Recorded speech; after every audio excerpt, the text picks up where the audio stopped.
Quero convidá-lo para Êxodo capítulo 20. Vencidos os 10 mandamentos, a exposição dos 10 mandamentos, nós vamos trabalhar agora, a partir das próximas passagens, as próximas leis. E que nós vamos conhecer hoje é a lei primitiva do altar. Nós temos 3 orientações sobre o altar. Uma orientação para o altar primitivo, onde ainda não havia nem tabernáculo e nem templo. Então, o povo de Israel teria que adorar ao Senhor.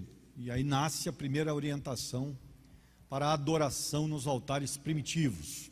Os primeiros altares, como é que eles poderiam fazer isso?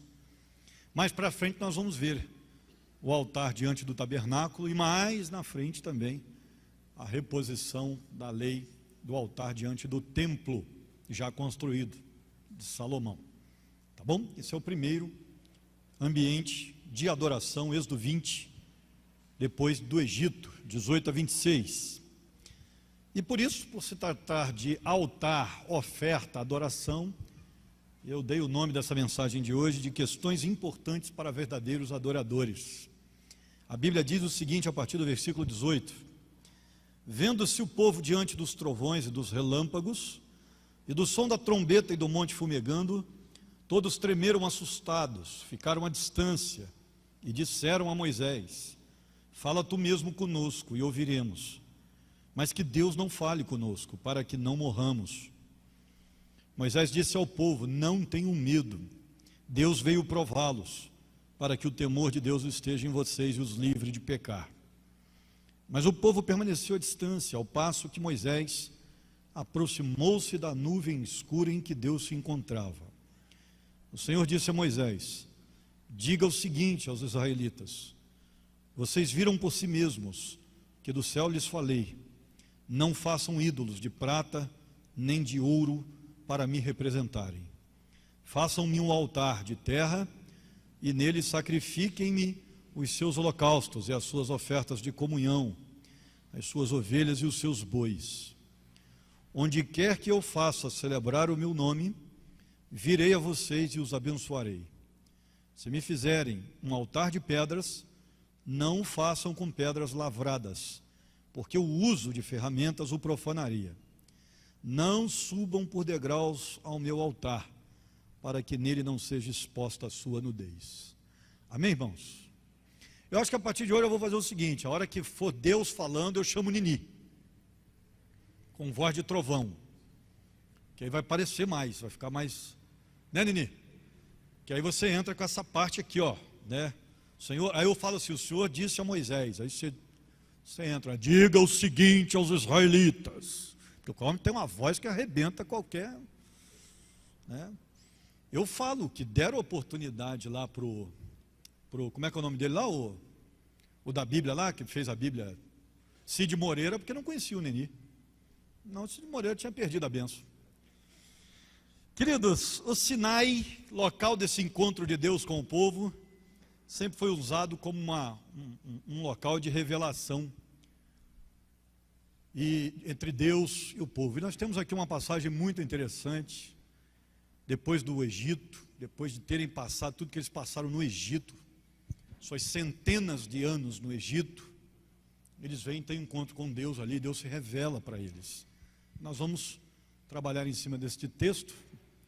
Quero orar com vocês para que Deus nos fale, porque eu entendo que hoje vai ser um momento especial aqui, onde nós vamos aprender algumas coisas bem profundas sobre essa questão da adoração. Então, vamos orar por isso. Senhor, muito obrigado pela Tua palavra exposta, lida, e te agradecemos, porque Tu tens nos sustentado através desses anos, através dela também, e por meio dela, por meio da Tua palavra.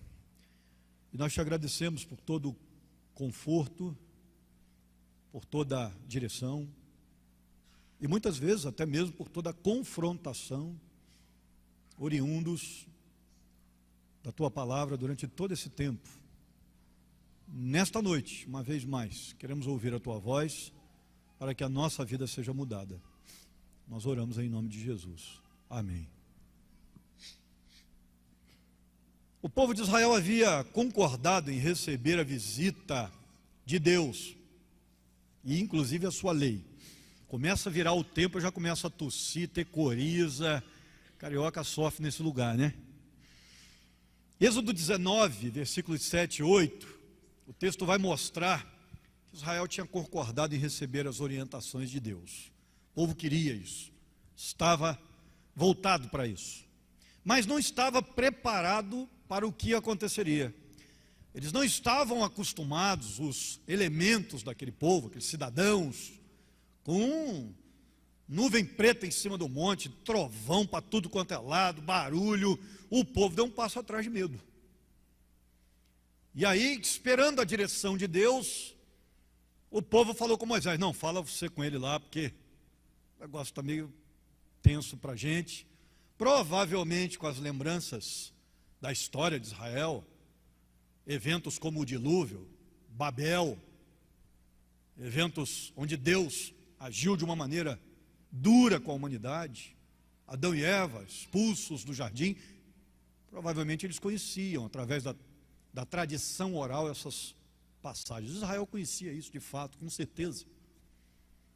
Esse Deus que é poderoso e faz tudo o que Ele quiser fazer.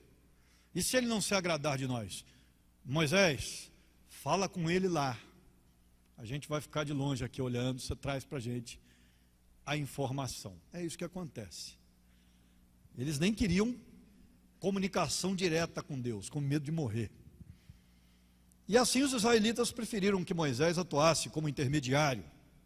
E foi assim, por pedido do povo, Deus atendeu e falou através de Moisés, e Moisés se torna não só o mediador, primeiro mediador ali, para trazer o recado à nação de Israel, depois do Egito, mas também o seu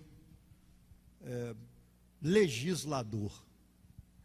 Depois de Deus haver falado com Moisés, o medo dos israelitas é evidente. E é interessante que a primeira fala de Deus é uma fala de aproximação. Vocês não precisam ter medo, não. Vocês podem se aproximar. É só se aproximarem de uma maneira correta. É como se Deus dissesse: a partir de agora, então, eu vou dar as orientações para que vocês não precisem mais ficar ao longe. Vocês podem construir altares, podem me adorar, podem se aproximar. E Deus então começa a dar as orientações, até porque, né, palavra usada aí, incomum palavra no hebraico usada para relâmpagos, pode ser traduzida como tochas de fogo, pode ser traduzida como raios, como bola de fogo. É um negócio estranho. Quando você vê lá em Atos 2, línguas de fogo descendo, a expressão é muito parecida.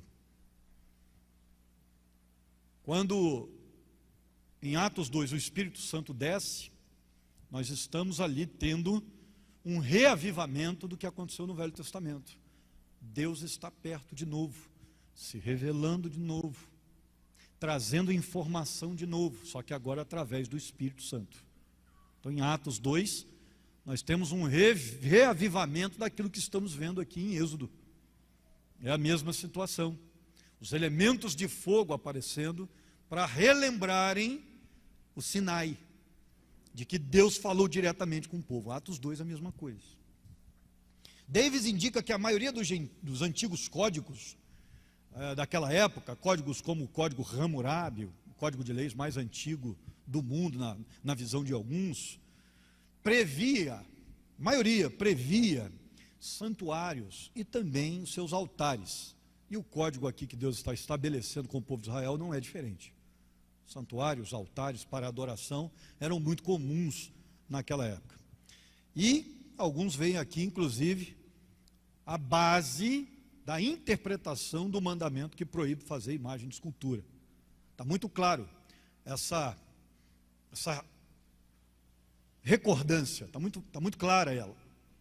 Fica muito evidente que Deus, a primeira coisa que Deus fala quando se revela: não quero que vocês façam imagens em relação a mim, nada.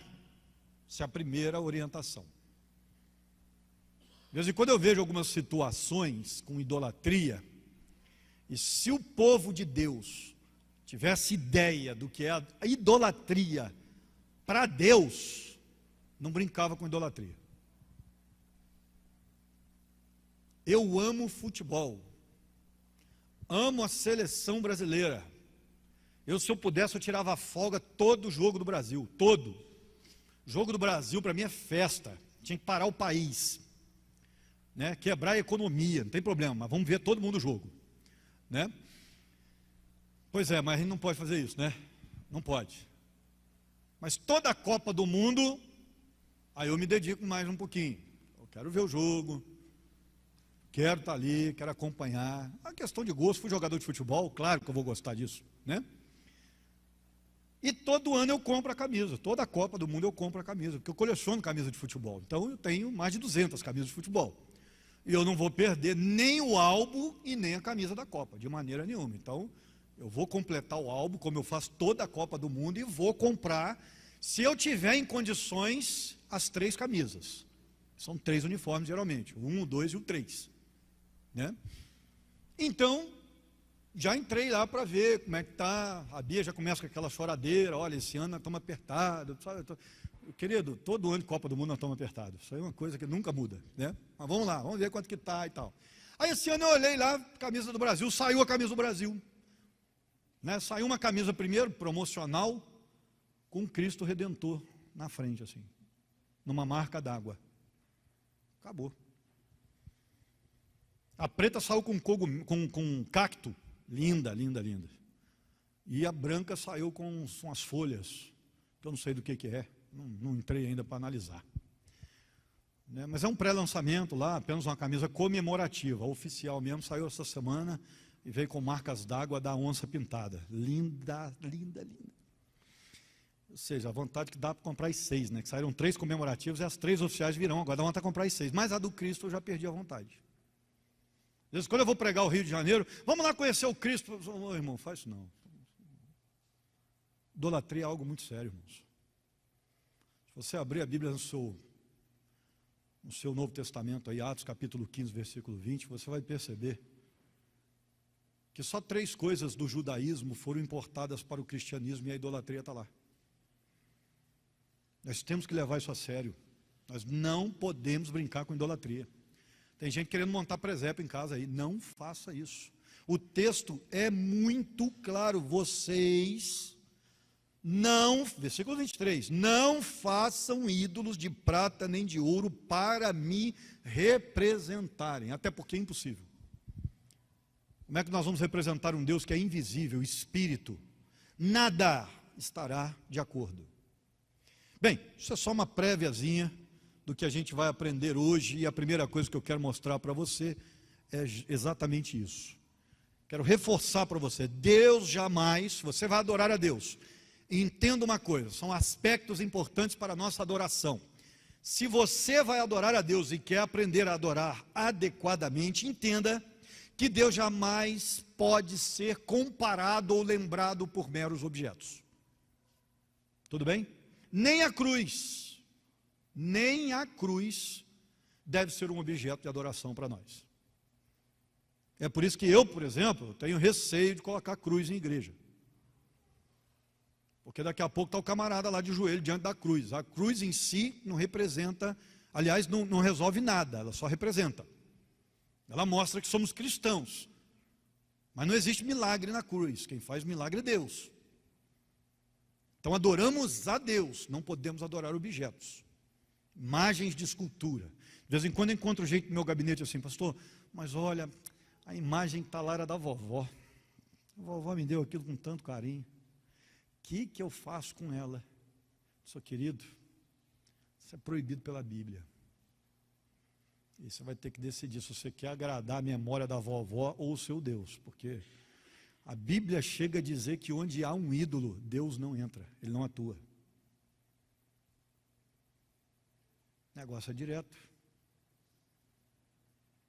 E, inclusive, a Bíblia vai dizer que, na verdade, quem atua através dos ídolos são os demônios. É a Bíblia que diz, irmãos. Não adianta ficar com raiva de mim não, viu? Eu sou apenas um portador da mensagem. Não sou a mensagem. A mensagem é a Bíblia. Nós temos que levar em conta isso, temos que levar a sério, muito a sério essa questão. A lei mosaica tinha sua essência nos 10 mandamentos, as 10 letras, capítulo 20, aí mesmo, de 3 a 18. E agora então, nós temos um multiplicar dos conceitos das leis de Deus. Então nós vamos até o final de Levítico, estudando aqui, essas 18 décadas que vamos levar para estudar os 613 mandamentos, tá certo? Eu devo terminar isso aí mais ou menos aí com 85 anos, é por aí que eu vou terminar esse negócio. De repente o auxiliar dê continuidade aí, eu acho que eu já vou estar morto, o Clécio também, é o Lucas que deve dar continuidade nisso aí. 613 mandamentos, nós estamos no 11º. Então vai vendo isso aí, hein, Israel? O negócio vai ser tenso, mas vai ser prazeroso.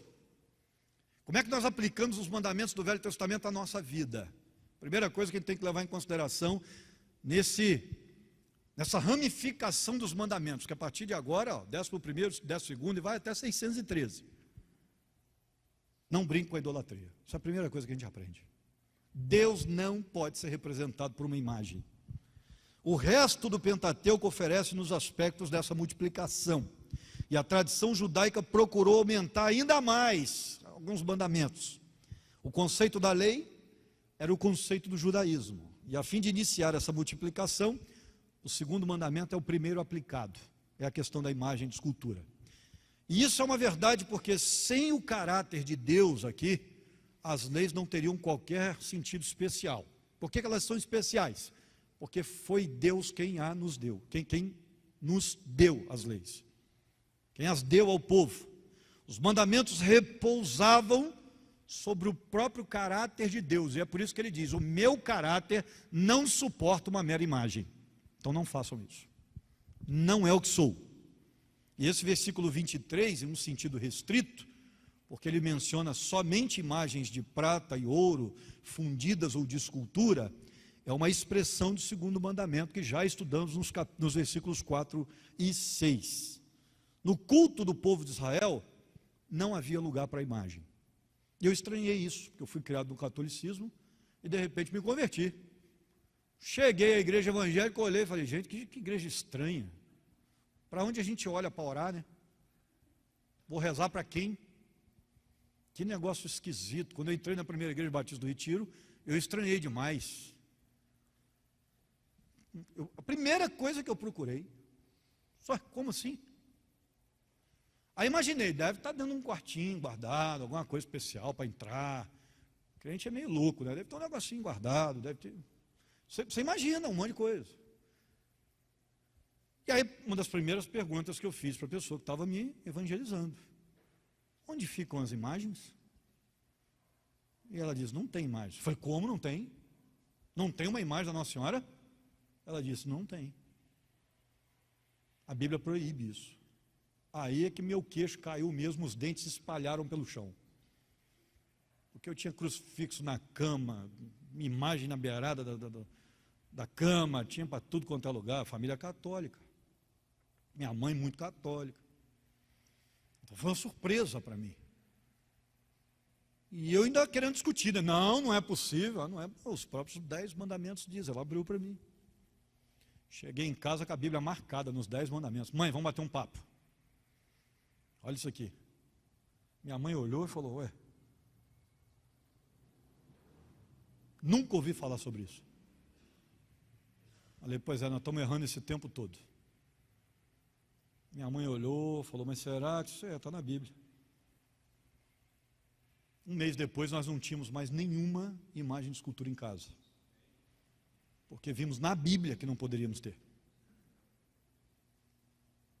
Minha mãe só ia se converter 2 anos depois, mas ela olhou aquilo e falou: se está na Bíblia, vamos tirar então. E olha, demos fim em imagens históricas da família, mas também não entregamos para ninguém não, faz parte. E isso é o que faz o conhecimento. Você não precisa ter medo de conhecer as leis de Deus, não precisa. Elas vão mudar a sua vida, até porque a ortopraxia depende da ortodoxia. Eu só caminho certo com Deus se eu tiver informação adequada, correta. Se eu tenho informação errada, eu vou fazer errado. É por isso que a gente estuda na escola bíblica dominical, é por isso que a gente corre atrás de informação. É por isso que o seu pastor estuda 2 dias para pregar 40 minutos. Para que você tenha o seu conhecimento. Aí eu prego 42, você começa a reclamar. Mas eu estudei 2 dias, dá uma moral aí, pô. Estou analisando esse texto em 2 dias já, gente. Para justamente você não sair daqui com informação equivocada. A gente saber exatamente o que é que o texto está dizendo.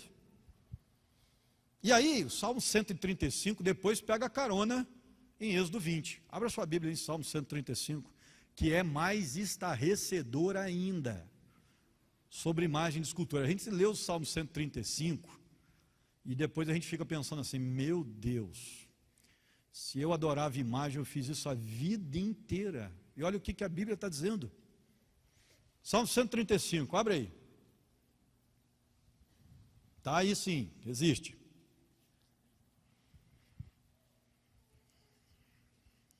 Salmo 135 parece um comentário do versículo que nós acabamos de ler lá em Êxodo. Porque a partir do versículo 5, ele diz assim, ó: na verdade sei que o Senhor é grande, e que o nosso soberano é maior do que todos os deuses. Está certinho aí? Certinho, né? O Senhor faz tudo o que lhe agrada, nos céus e na terra, nos mares e em todas as suas profundezas. Ele traz as nuvens desde os confins da terra, envia os relâmpagos que acompanham a chuva, e faz com que o vento saia dos seus depósitos. Foi ele quem matou os primogênitos do Egito, tanto dos homens como dos animais. Ele realizou em pleno Egito sinais e maravilhas contra o faraó e todos os seus conselheiros. Foi ele quem feriu muitas nações e matou reis poderosos. Seom, rei dos amorreus, Og, rei de Bazã, e todos os reinos de Canaã. E deu a terra deles como herança a seu povo Israel. O teu nome, Senhor, permanece para sempre, a tua fama, Senhor, por todas as gerações.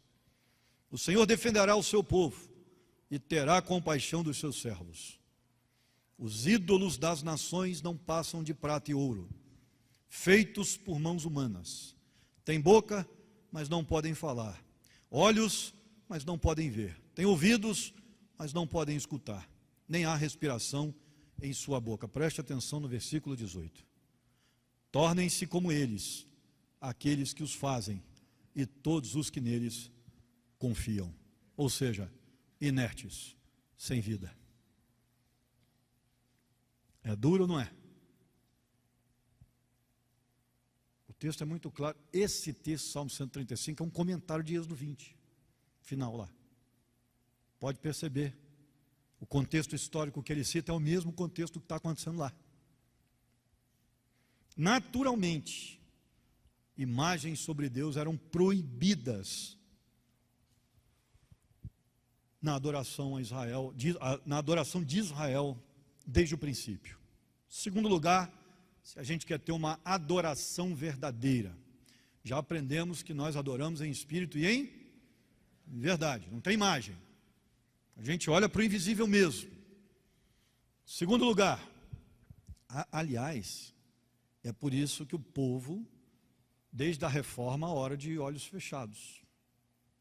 Você sabia disso? Foi a reforma protestante, logo depois, um pouco depois da reforma, que se cria o hábito de orar de olhos fechados. Por que eu fecho os meus olhos? Porque eu não olho para nenhuma imagem, eu não preciso olhar para nenhuma imagem. Eu fecho os meus olhos porque eu não preciso olhar para nada. Meu Deus é invisível. Meu Deus eu sinto, não preciso ver. Por isso que nós fechamos os olhos. Pastor, mas tem que fechar os olhos sempre? Não, não tem, não é pecado não fechar os olhos. Mas é um costume que se perpetuou. Hoje em alguns ambientes a gente não fecha o olho para orar.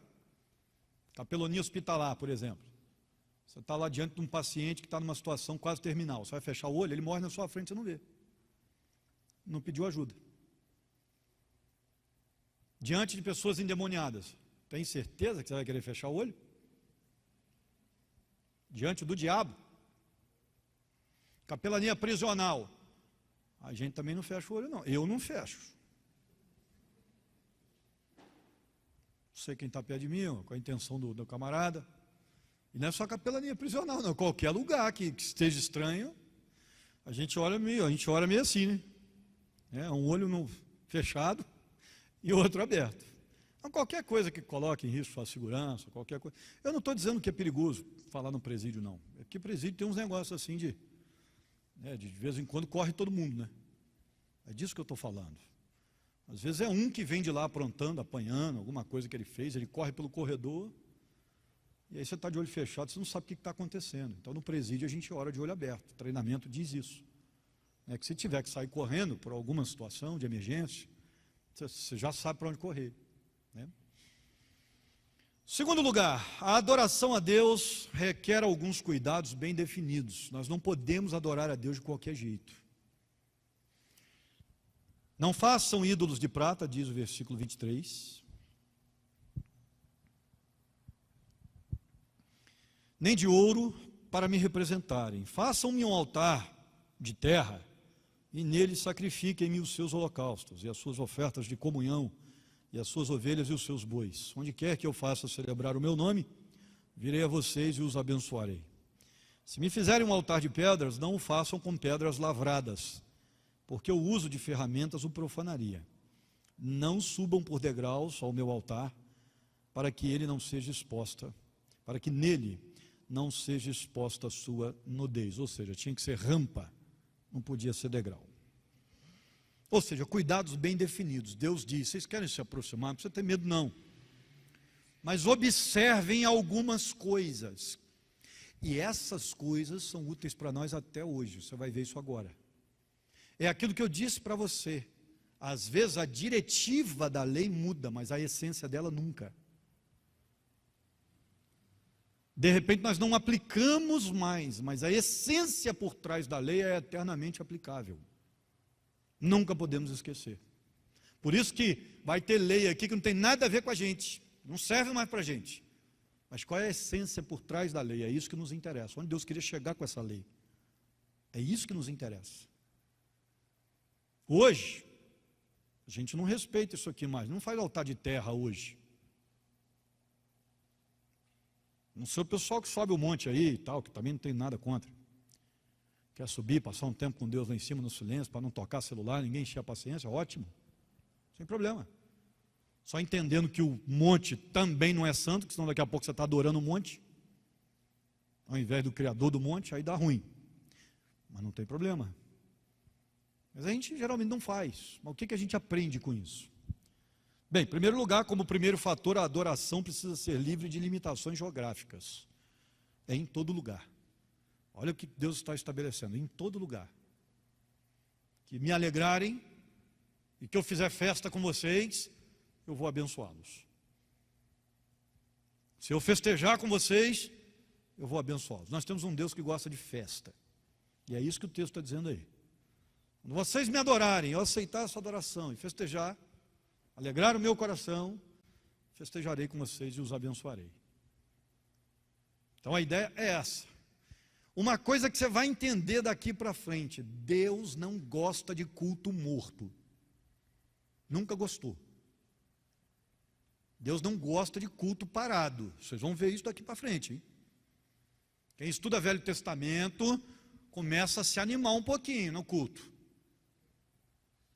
Esse negócio com culto, que parece que o cara está com um balão de oxigênio do lado, mas não é. O cara que está com um balão de oxigênio está doente, tudo bem. Mas tem cara que assim, num culto está respirando por aparelho. Mas é legal que o Corinthians mete o gol, o cara joga a mesa para cima, faz festa, né? Mas vem para o culto, tem que ficar estático, parado, porque Deus não gosta. Quem falou para você? Quem falou se enganou, tá? Deus adora uma festa, Ele ama esse negócio. Quando eu falo adoro, eu não estou falando teologicamente falando, né? Eu estou só falando que gosta. Tá? Adorar aqui também no Brasil é sinônimo de gostar. Então, larga de ser chatinho. Né? Tem cara que, nossa, adorar é só a Deus, larga de ser mala. Não é isso que eu estou falando. Eu estou usando como sinônimo. Então, é importante perceber que, olha, você vai ver a quantidade de festa que Deus estabeleceu no Velho Testamento. Você vai ver. Você vai contemplar isso aqui. E festa mesmo, negócio que durava 7 dias, 50 dias, o negócio era... Eu amo esse negócio. E outra coisa, hein? Detalhe importante: quase todas elas tinham churrasco. Quase todas elas. A fumaça subia. O negócio é meio que espiritual, rapaz. O pessoal levava o cordeiro lá, o carneiro, para matar, o boizinho, ou matar para oferecer ao Senhor, mas um pedaço era tirado e levado para o sacerdote. O sacerdote se alimentava daquilo. Ou seja, o cara vivia de churrasco. Quando eu descobri esse negócio, eu amei o evangelho mais uma vez. Falei, gente, isso é fantástico. Os caras viviam, os sacerdotes viviam de churrasco. Olha aí, fantástico, adorei. Pelo menos no turno que eles estavam trabalhando no templo, eles comiam carne. Olha o tempo todo, assada. Não é na panela cozida, não. O negócio saía da brasa. A palavra grelha aparece no texto. A primeira vez que eu li essa palavra, falei, peraí, vou no hebraico, não é possível. Grelha, grelha. Extraordinário. Deus ama uma festa.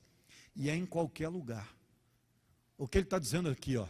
Qualquer lugar que você quiser parar e me adorar, você vai poder fazer isso.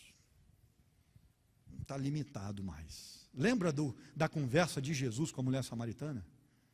Quero tirar uma dúvida com o senhor, afinal de contas, qual é o templo que é o válido aí? É o de Samaria, é o de Jerusalém? O pessoal de Samaria fala que é Samaria, Jerusalém fala que é Jerusalém. A gente está nesse embate até hoje. Estou vendo que o senhor é um homem sábio, enviado de Deus. O senhor poderia quebrar esse galho e responder isso para nós? Jesus disse o quê? Minha querida, chegará o tempo em que os verdadeiros adoradores adorarão o Pai em espírito e em verdade. Qualquer lugar. Salvação vem dos judeus, tudo começa lá. Jesus deu uma paulada também, né? Esse tempo de vocês aí é genérico. O negócio começou lá mesmo. Nesse sentido está certo. Mas agora, a partir de agora, é o tempo que está chegando. Vocês vão poder adorar a Deus em qualquer lugar. Porque a adoração será em espírito. E se ela for verdadeira, ela será aceita. Que coisa linda. Coisa linda. Verso 24, façam-me um altar de terra, e nele sacrifiquem-me os seus holocaustos, as suas ofertas de comunhão, suas ovelhas e seus bois, onde quer que eu faça, em qualquer lugar, essa é a ideia. Onde eu fizer celebrar a memória do meu nome, porque nós podemos celebrar, preste atenção no detalhe, mas é Deus quem autentica a celebração. Percebeu? Porque a ideia do texto é o seguinte: vocês estão celebrando o meu nome? Eu conheço o coração de vocês, só vou celebrar junto se o negócio for verdadeiro. Então, onde quer que eu celebrar, entendeu? Porque eu primeiro preciso aprovar o que vocês estão fazendo.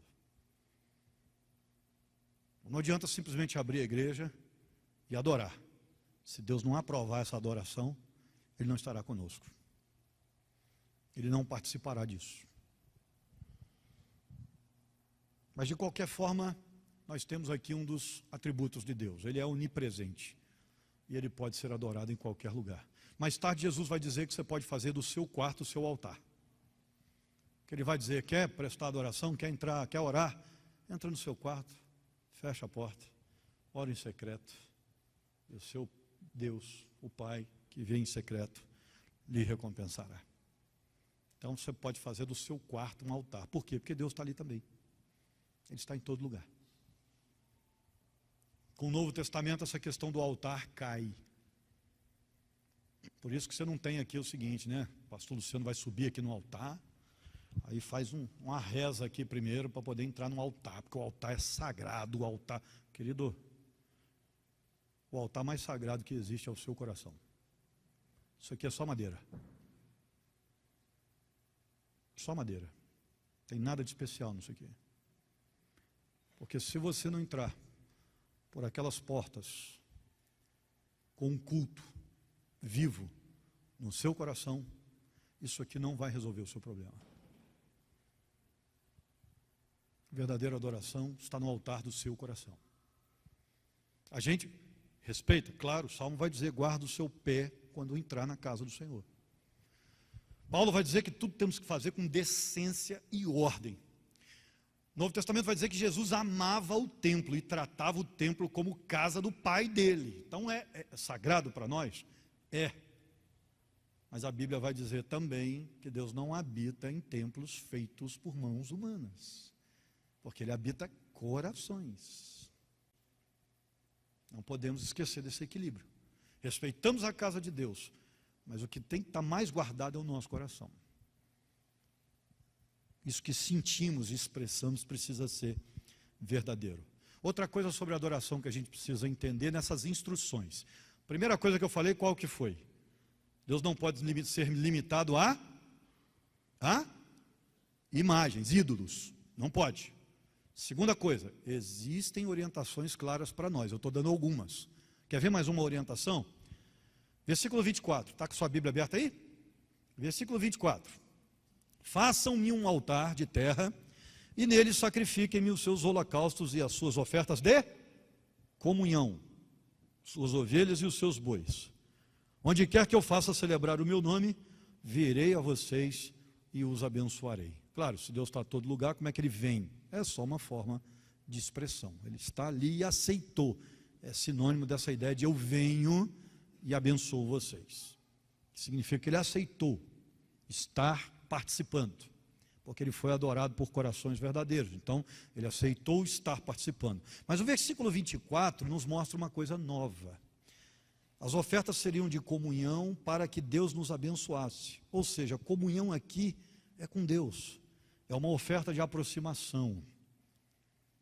Naquela época, Jesus ainda não tinha vindo. E lá a lei dizia que a alma que pecar, essa tinha que morrer. Se eu me apresento diante de Deus nos tempos do Velho Testamento, sem estar com o meu pecado perdoado, eu seria consumido na hora. Por isso que eu levava o animal, confessava o meu pecado, passava simbolicamente o meu pecado para o animal e matava o animal, porque ele morria no meu lugar. Aquele animal já era um símbolo da vida de Jesus. Era um tipo de Jesus, como a gente chama na teologia. Mostrando já como seria o sacrifício de Jesus por nós, morrendo em nosso lugar. E a grande e suprema diferença é que Jesus morreu uma vez só porque Ele não tinha pecado e era perfeito. E é por isso, inclusive, nós vamos estudar isso, que os animais não podiam ter defeitos, porque simbolizavam um Cristo sem pecado. Tinha que ser o melhor animal. E aí levava, sacrificava para poder se aproximar perdoado. Mas como o camarada pecava de novo, depois ele tinha que matar o outro animal, para levantar um altar de novo. E chegar diante de Deus de novo, porque senão ele era morto na presença do Senhor. O que Deus está nos ensinando aí? Ele está dizendo que Ele está muito interessado em se aproximar da gente.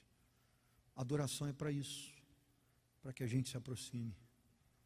Você não vem aqui simplesmente se encontrar com o seu irmão. Nossa, eu vou para o culto, né, com a saudade do pessoal, eu vou lá. Não.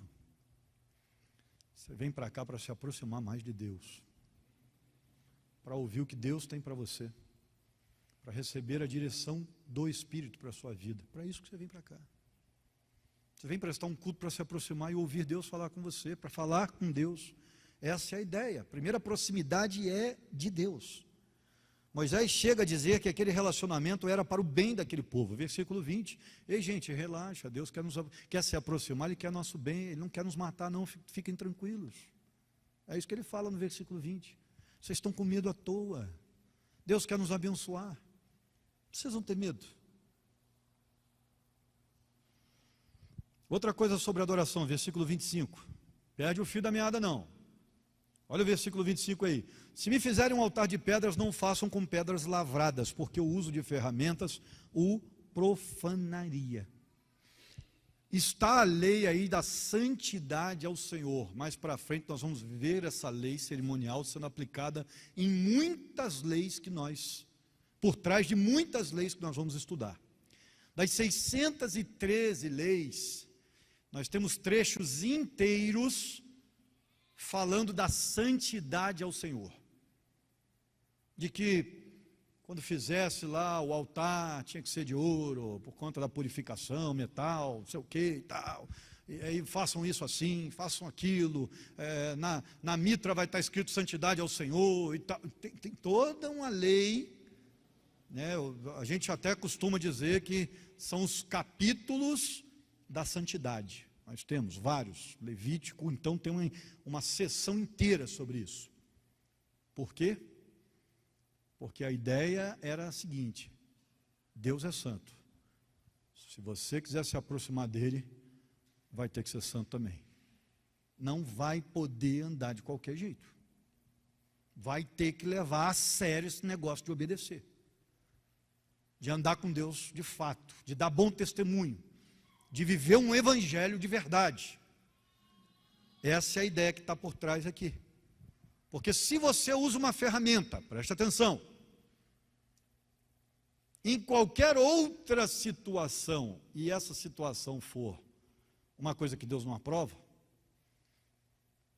e aí depois você pega a ferramenta e constrói o altar, vai lapidar a pedra para construir o altar, você já profanou o altar.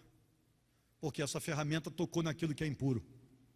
Se essa ferramenta, você está trabalhando com ela, tempo do Velho Testamento, e ela cai num cadáver, ela já está impura, pela lei cerimonial. Vamos estudar isso mais tarde. Então ela não poderia tocar em nada sagrado separado para Deus, porque a ferramenta estava impura, porque ela tocou em coisa que não podia. Isso é o código da santidade.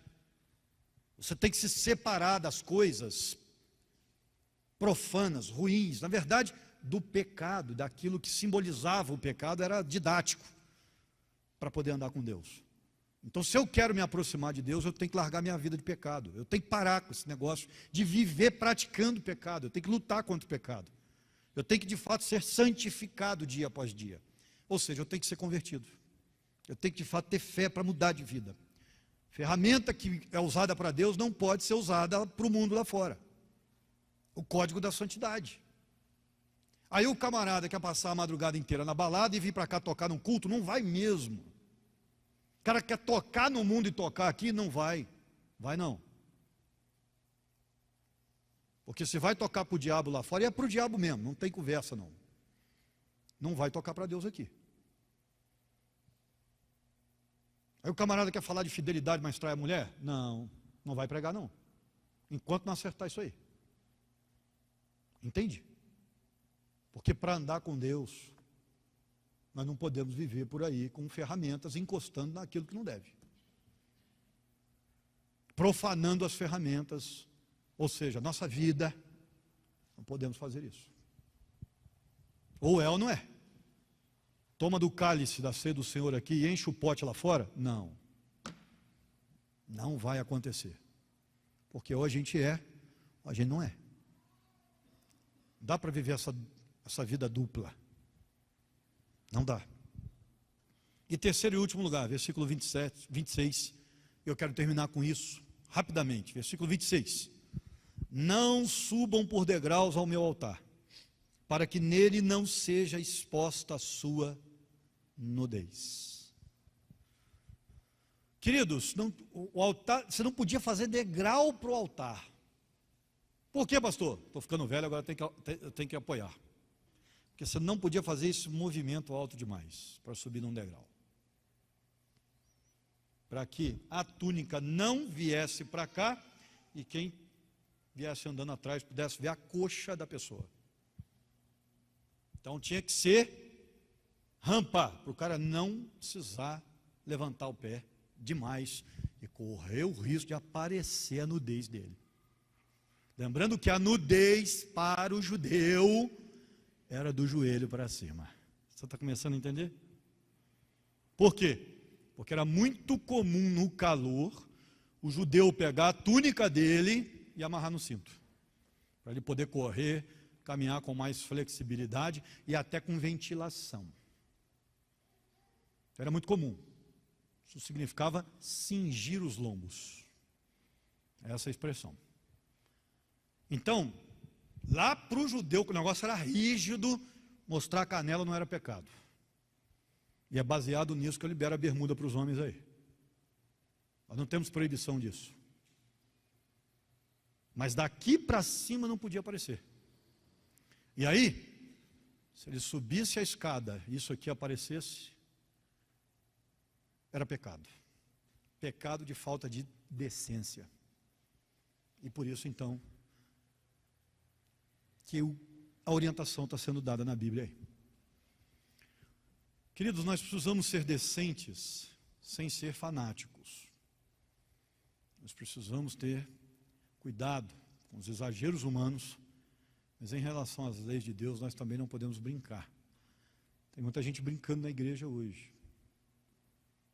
E é por isso que a gente leva a sério isso aqui, a gente chama atenção mesmo. E aí eu vou explicar mais uma vez para você. Quem estabelece o padrão da liturgia da igreja, seus usos e os costumes aqui na PIB Taubaté, é o pastor. Está no regimento interno da igreja. Ele é o líder espiritual e define essas coisas. Roupa faz parte da liturgia, porque faz parte do culto. O ministério do culto. Eu não tenho o direito de chegar à sua casa e dizer para você assim, ó, essa saia está curta. Você está dentro da sua casa. O único direito que eu tenho é de não voltar mais. Mas você está dentro da sua casa. Você me perguntar, eu vou dizer se está ou não está, porque eu sou seu pastor também e você quis saber. Mas daquele portão para dentro, você não manda em nada aqui. Você não define isso. Ninguém mais define. De acordo com o nosso regimento interno, quem define é o pastor. E essa orientação a gente dá e pega no pé. Não gosto de costas de fora. Se você é nova na igreja, evite usar legging aqui, né, sem estar com uma saia até o joelho. Saia no joelho. Nada desse negócio de decote, nada. Está vendo o texto bíblico aqui? Você está vendo? Você está percebendo? Rapaziadazinha aí que gosta daquelas camisinhas apertadinhas, peitinho aparecendo, não sei o quê, regata. Nada disso. O negócio é muito sério, irmãos.